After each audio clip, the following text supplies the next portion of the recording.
ესე იგი, მამა ჩემი ერთხელ მახსოვს, რასაც ქვია, ეს შედარებით მდგომარეობიდან გამოსული, როდესაც აი მე და ჩემი ძმა სად გავვრბოდით, არ ვიცოდით. და რატო იცით?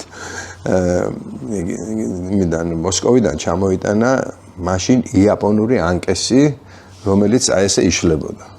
მაშინ აქ უცხოხილი იყო. უცხოხილი, ან დაახლოებით მეტრიანი ნაჭერებია 6 თუ 7 და აი ძალიან მაგარი ანკესი იყო, ძალიან მაგარი და ჩემი ძმა უცნაური ბიჭი იყო და მოდი ეს დავჭრათო და ესეთი ბინოკლი გავაკეთოთ.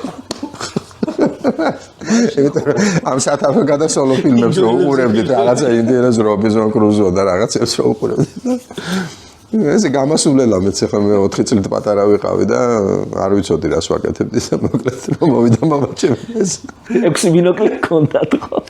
ახლა ნაჭრება დაჭრი თავისი ანკესი რო დაინახა და გადაირე რაღაც. ისე იცით რა არის რაღაცა ბუნებრივად მქონდა მისი რიდი ყოველთვის ისე რომ აი თვითონ არ უცდია რაღაცა რომ აი აქ მე ვარ და კაცი და აბა ეხლავე აი ბუნებრივად მქონდა ძალიან დიდი სიყვარულის და რიდიც, იმიტომ რომ აი მეგობრობაც იცოდა და ფაქტობრივად აი მეგობრებიც ვიყავით და ამავე დროს აი მამაშვილის იმას არც გადავსულვართ.